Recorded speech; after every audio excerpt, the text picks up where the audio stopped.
नमस्कार, मी सलील देशमुख। आज 1 जुलै स्वर्गीय वसंतराव नाईक यांचा जन्मदिवस म्हणजे कृषी दिवस महाराष्ट्रातला। आज एक फार मोठी आनंदाची बातमी आपल्या महाराष्ट्रामध्ये, आपल्या विदर्भामध्ये आणि विशेषतः नागपूर जिल्ह्यासाठी आहे। आज आपल्या नागपूर जिल्ह्यातील काटोल तालुका येथील संत्रा प्रक्रिया केंद्र जे गेल्या 15 वर्षापासून 2010 पासून जे न्यायप्रविष्ट होता, गेला कुठेतरी आज मार्ग मोकळा झाला आहे। आज आनंदाची गोष्ट आहे, जस्टिस न्यायाधीश शर्मिला देशमुख मॅडम यांनी हा निकाल आज 1 जुलै रोजी मुंबईच्या उच्च न्यायालयात त्या ठिकाणी दिलाय।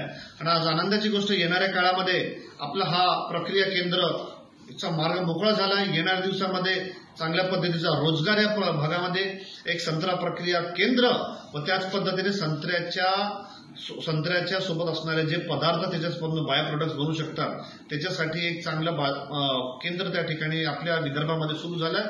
ही सगळ्यांसाठी आनंदाची गोष्ट आहे।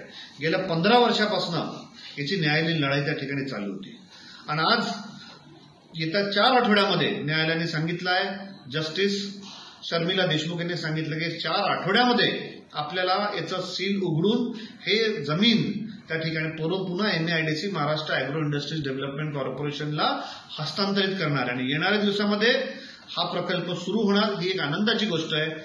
साधारणतः 55 लाख रुपये हे कृषी विभागाच्या महाराष्ट्र ॲग्रो इंडस्ट्रीज डेव्हलपमेंट कॉर्पोरेशनने कोर्टामध्ये त्या ठिकाणी दिले सुद्धा आहे। आणि येणाऱ्या दिवसामध्ये एक साधारणतः 10-15 कोटी रुपयाचा अधिकचा खर्च करून एक चांगला प्रकल्प आपल्या या विदर्भासाठी, आपल्या या महाराष्ट्रासाठी, नागपूर जिल्ह्यासाठी, संत्रा उत्पादक भागांसाठी, मग ते वरुड, मोर्शी, काटोल, कळमेश्वर, नागपूर या सगळ्या भागांच्या संत्रा उत्पादक, मोसंबी उत्पादक, किंबहुना लिंबू वर्गीय यांच्यासाठी एक मोठं अनुदान ठरेल, याच्याबद्दल मला कुठेतरी दुमत वाटत नाही। गेल्या अनेक काळापासून आम्ही या विषयाचा पाठपुरावा करून राहिलो। जेव्हा सन्माननीय अनिल बाबू देशमुख आपले वडील हे सुद्धा तुरुंगात होते, यांची सुद्धा न्यायालयीन लढाई चालू होती, त्यावेळेस सुद्धा या प्रकरणाच्या बाबत मी स्वतः कोर्टामध्ये वारंवार त्या ठिकाणी जात होतो। 5-6 वर्ष सातत्यपूर्ण पाठपुरावा करून, 5-6 वर्ष सातत्यपूर्ण या विषयाचा लढा देऊन कोर्टाच्या माध्यमातून आज आपली बाजू मोकळी झाली आहे। या गोष्टीचं अभिनंदन। आणि त्या गोष्टीसाठी आज मी या ठिकाणी आपल्या सगळ्यांना याची विनंती केली। आपण अशाच पद्धतीने आशीर्वाद द्यावा आणि चांगला प्रकल्प आपल्या या विदर्भामध्ये, या नागपूर जिल्ह्यामध्ये आपण त्या ठिकाणी काटोल डोंगरगाव इथे पुन्हा सुरू करू।